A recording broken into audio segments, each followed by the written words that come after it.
never mentioned the war or our pilots. It's not done. Ours is not to reason why.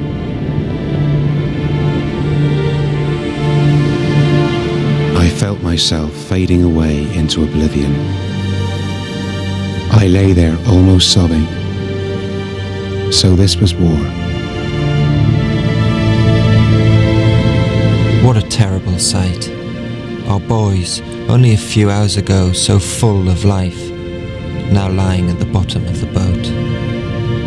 The whole circle of avenging nations will hurl themselves upon the foe, batter out the life of the cruelest tyranny which has ever sought to bar the progress of mankind.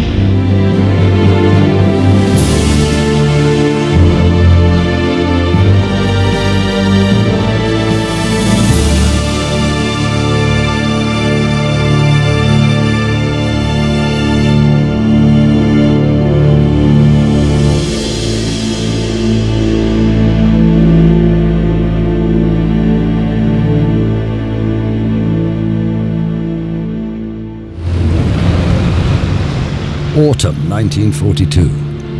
Britain has been at war for 3 years. The country has become a fortress. This is London.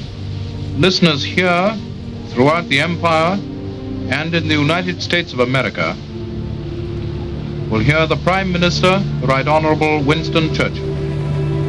We ask no favours of the enemy. No, we will mete out to the Germans the measure, and more than the measure, they have meted out to us. We remember Warsaw in the first few days of the war. We know too well the bestial assault you are making upon the Russian people, to whom our hearts go out in their valiant struggle. You do your worst, and we will do our best.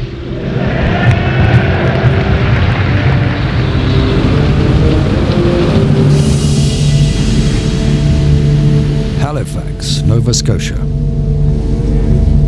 Britain's survival depends on a lifeline across the North Atlantic.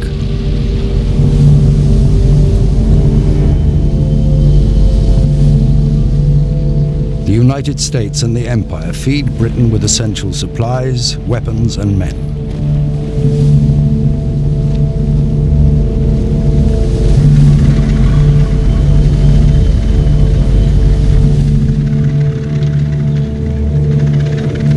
Major in the Canadian Army, Michael Dalton. We embarked in broad daylight in Halifax Harbour.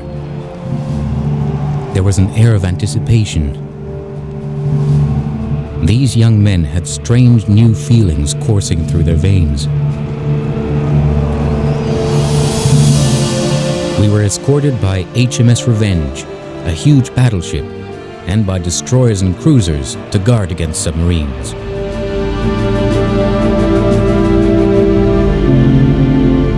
To minimize losses from German U-boat attacks, the ships travel in massive convoys. Just a few weeks into the war, in 1939, an American cameraman films one of the first U-boat attacks on an unprotected British merchant ship. We steamed to the rescue of 2 ships, which had been torpedoed by a submarine. In a few moments, we sighted one of the stricken ships on the horizon. It was the city of Mandalay. Her back broke. She sank slowly to the bottom. Human beings were dying out there. We were so close, and yet so helpless.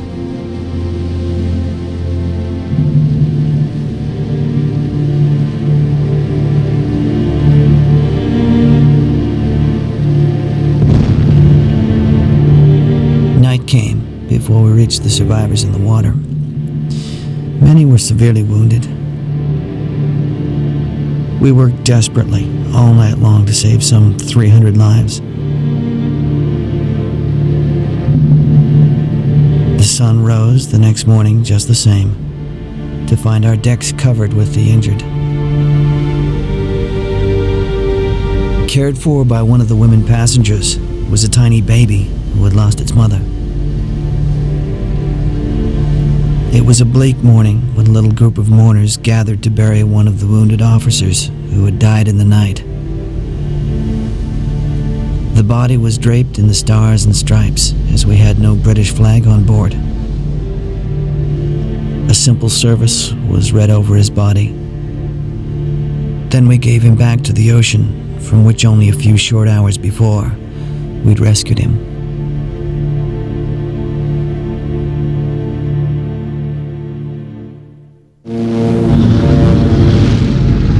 Robert Dougal, a young radio reporter on board a British destroyer in a North Atlantic convoy in 1941. We're now nipped up in the first attack on a convoy which has been actually recorded at sea. Here he comes. He is on our port quarter, not much more than 500 feet up, I should say, a tracer bullet bursting all around him. There go his bombs, and now they're dropping down over the convoy. Wait a minute, he is missed. Columns of water spouting up, but he's missed. There's just a faint smell of gunpowder and smoke drifting across the water. By 1943, 3,000 ships have been lost to air and submarine attacks in the battle to keep open Britain's Atlantic lifeline.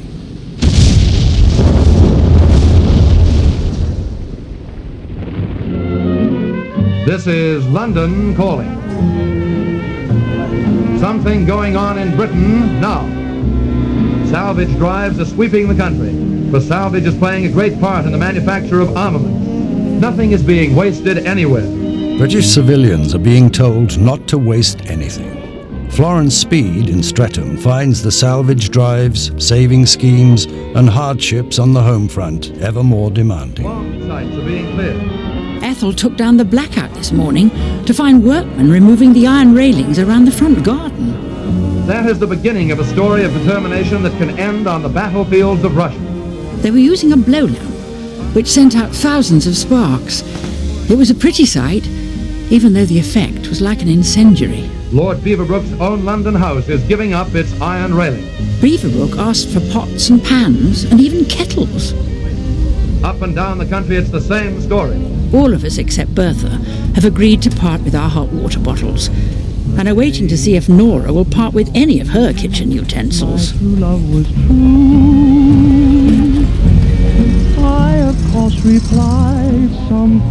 The pig and bone bins at the end of the road had overspilled this morning. 12 slices of bread lay about the pavement. Wicked waste, even in peacetime. But while transport of food means the loss of many merchant seamen's lives, it's disgraceful.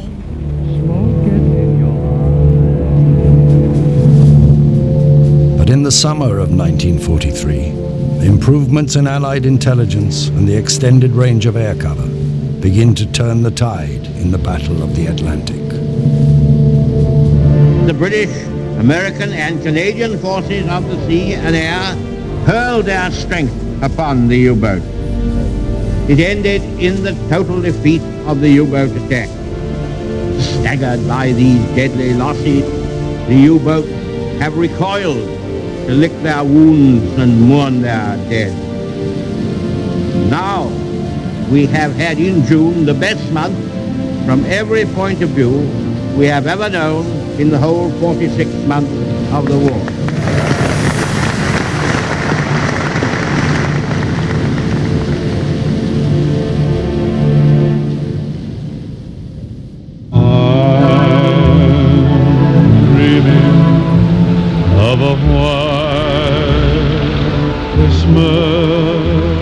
In the battle for the skies of Europe, the pressure on the supply of fighter pilots is so great that hundreds of Britain's trainee flyers have to travel to the United States to win their wings.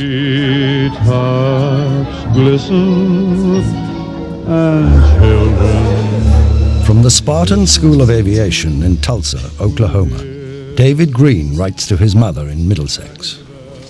The people of Tulsa have given us a great time. Coca-Cola seems to be the national beverage. It's cold, with the texture of fizzy lemonade, dark in colour. The medical officer told us to drink lots of it. I now have 11 hours flying to my credit. I hope to solo tomorrow. I can do spins and rolls, so I'm not doing too badly.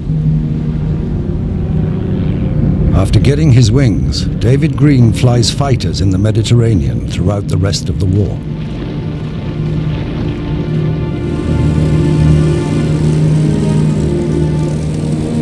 Over 30,000 planes see service during the war with RAF Fighter Command.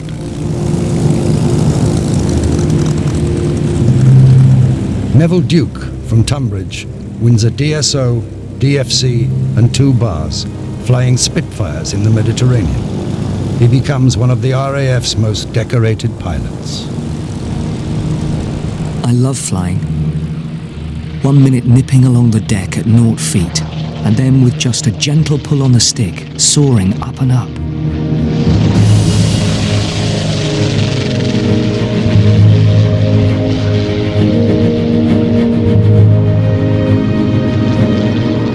You feel the immense power at your fingertips, part of this fine machine built by a genius. The Spitfire is too beautiful to be a fighting machine.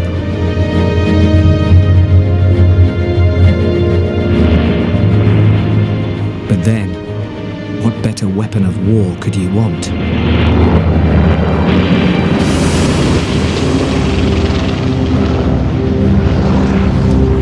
In the autumn of 1942, Air Vice Marshal Keith Park sends a message of congratulation to the Spitfire pilots on Malta, commending their role in the heroic defense of the island. Your magnificent fighting in the last 5 days is being watched not only by the RAF, but also by our Russian allies. Keep it up, and in a few days the German bombers will throw in the sponge. Replacement pilots and Spitfires are on their way. Good luck to you, and good shooting.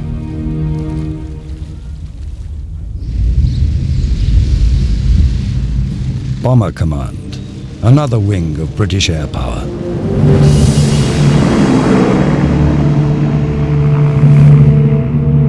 The aerial bombardment of Germany by the United States Army Air Force by day and by the RAF at night becomes a vital part of Allied strategy. They inflict huge damage on German industry and cities, but at a cost to the bomber crews.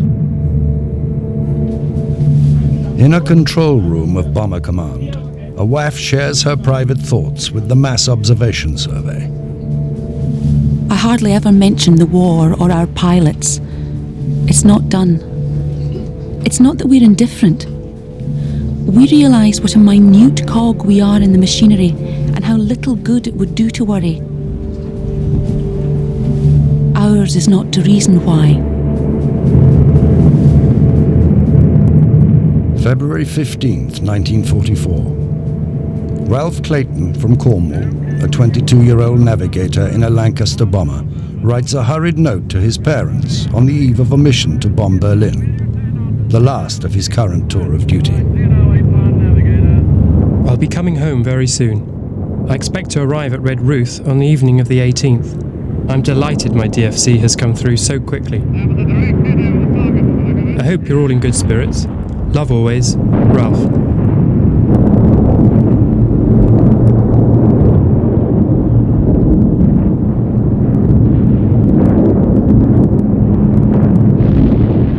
Ralph's Lancaster never returns from the raid. He becomes one of almost 70,000 British airmen who lose their lives in the aerial battles of the war.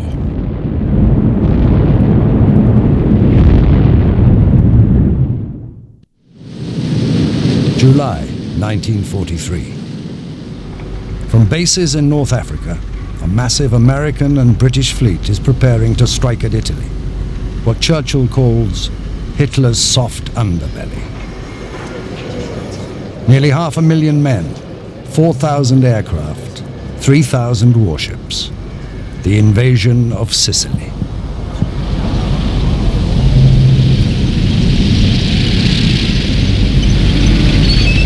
Peter Hay, a midshipman aboard the British destroyer HMS Tartar, It's obvious now that the big op is coming off very shortly.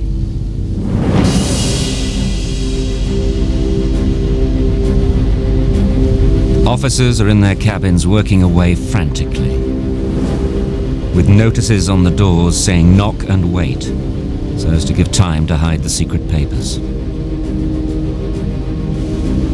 The captain told us that this operation was the biggest ever undertaken, far bigger than Gallipoli.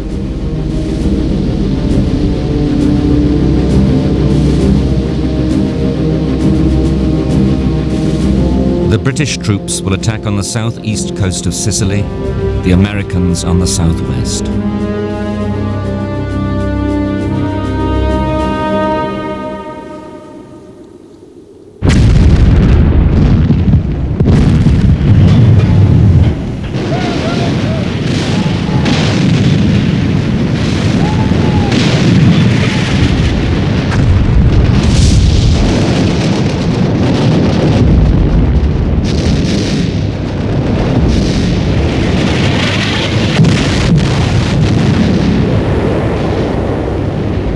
About to land with the Royal Navy Commandos, able seaman Ken Oatley.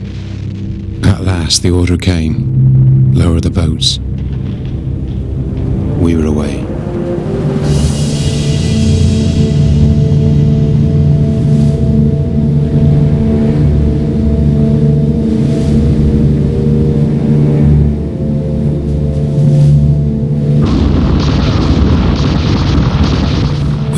From enemy machine guns passing over them, tat-tat-tat, our brain guns began to speak. Then crunch, down door, and we were there. A sapper began to cry, plead, and cling to the floorboards, swearing he couldn't move. We left him. His nerve was gone. The shrill whine of bullets speeded us on. Then it came. A terrific explosion. I felt myself fading away into oblivion.